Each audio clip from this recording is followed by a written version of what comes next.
One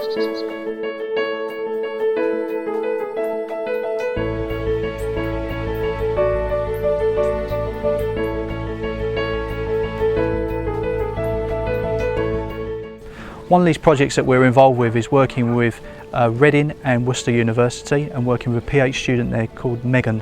Megan is undertaking a 3-year PhD looking at the manipulation of orchard habitat and how that can improve pollination, fruit quality and fruit yields. Bees are massively important to the pollination of apple crops. About 85% of apple blossoms are pollinated by bees.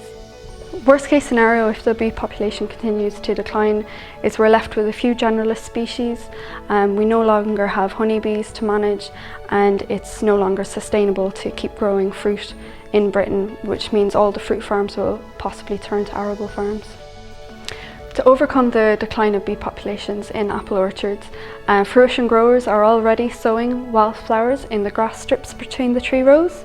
By providing these extra food resources, the bees have a continual supply of food throughout the year. The mix of seed is very important. By having a variety of different species in the mix, you provide different kinds of flowers which different kinds of bees prefer. My name is Megan McKercher. I'm a PhD student at the University of Worcester, and I work with Waitrose and Fruition looking at the effect of wildflowers in apple orchards. The decline of bee population in the UK is a massive issue. The cause of the decline is a complex relationship. So much like people, bees need food and shelter. And the honeybee's decline is mostly management issues, the varroa mite, pathogens, and then wild bees and the honeybee, the decline is insecticides and habitat loss.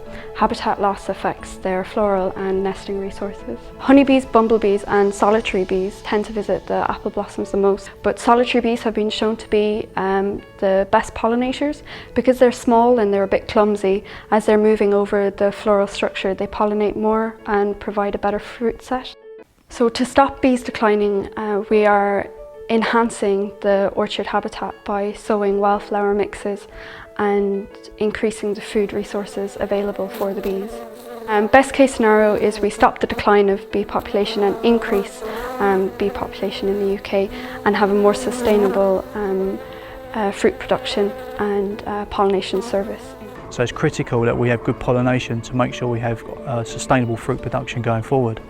We take this so seriously that we've got ourselves involved with a number of different projects, working with lead scientists on certain areas around the pollination services, and then we're doing some independent work with different people to look at the way we can manage orchard habitat to ensure that we always have pollination services available for the bees to help produce the fruit that we need.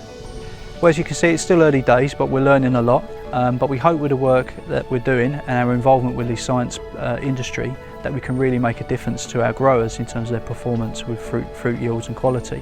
By being involved with the Waitrose Agronomy Group, that enables us to really access really top-class science that's going to help our growers in the long run, and we're really looking forward to producing some excellent results from the projects that we're involved in.